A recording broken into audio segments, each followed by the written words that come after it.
बिस्मिल्लाहिर्रहमानिर्रहीम। अस्सलाम वालेकुम वरहमतुल्लाहि वबरकातुहू।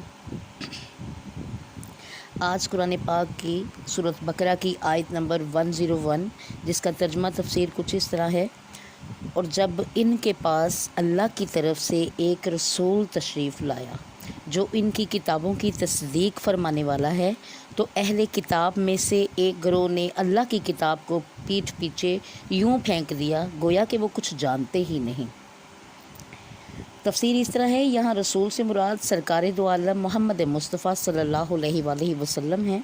और चूँकि आप सल्लल्लाहु अलैहि वसल्लम तौरात ज़बूर वगैरह की तस्दीक फरमाने वाले थे और ख़ुद इनकी किताबों में भी हुज़ूर पर नूर सल्लल्लाहु अलैहि वसल्लम की तशरीफ़ आवरी की बिशारत और आपके औसाफ़ व अहवाल का बयान था, इसलिए नबी अल्लाह सल्लल्लाहु अलैहि वसल्लम की तशरीफ़ आवरी और आपका वजूद मुबारक ही इन किताबों की तस्दीक है।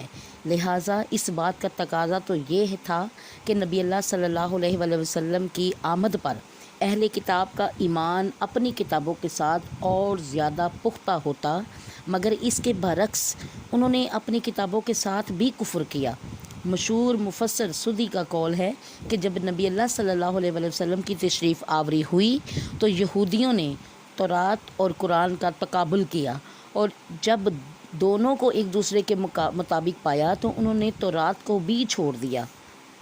पीठ पीछे फेंकने से मुराद ये है कि इस किताब की तरफ बेइल्तफ़ाती करना, यानी उसकी तरफ देखना भी ना।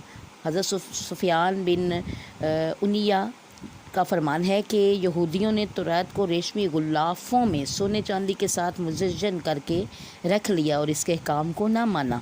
इससे मालूम होता है कि अल्लाह ताला की किताब पर अमल ना करना उसे पीठ पीछे फेंकने का मुतरादिफ है, अगरचे इसे रोज़ पढ़े और अच्छे कपड़ों में लपेट कर रखे, जैसे यहूदी तौरात की बहुत तज़ीम करते थे, मगर नबी अल्लाह सल्लल्लाहु अलैहि वसल्लम पर ईमान ना लाए तो इस पर अमल ना किया गया, गोया इसे पुश्त पीछे डाल दिया।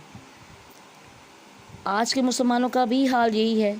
इसे मिलता जुलता है कि कुरान पाक के उम्दा से उम्दा और नफीस नुस्खे घरों में और मस्जिदों में और अलमारियों की जीनत तो हैं, रेशमी गुलाफ भी इन पर मौजूद हैं, लेकिन पढ़ने समझने और अमल करने की हालत ये है कि इन अलमारियों और रेशमी गुलाफ़ों पर गिर्द की तह जम चुकी है और हकीकतन वो गर्दान गुलाफ़ों पर नहीं बल्कि मुसलमानों के दिलों पर जमी हुई है। यानी कि वो गिर्द जो है ना, वो गिर्द इनके गुलाफ़ों पर नहीं जमी हुई बल्कि मुसलमानों के दिलों पर जमी हुई है। आज कहाँ हैं वो मुसलमान जिन्हें कुरान के हलाल और हराम का इल्म हो, जिन्हें इस्लामी इलाक़ का पता हो, जिनके दिल अल्लाह ताला की आयात सुनकर डर जाते हों और इनके अज़ा अल्लाह ताला के खौफ से काँप उठते हों, जिनके दिलो दिमाग पर कुरान के अनवार छाए हों।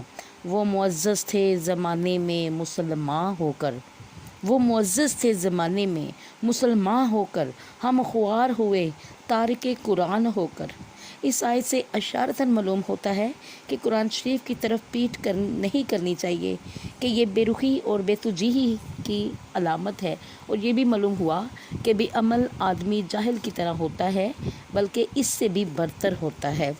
यानी कुरान पाक की तरफ पीठ करने का मतलब ये, इसे पीठ पीछे फेंकने का मतलब ये है कि हम इसकी तरफ तवज्जो नहीं करते।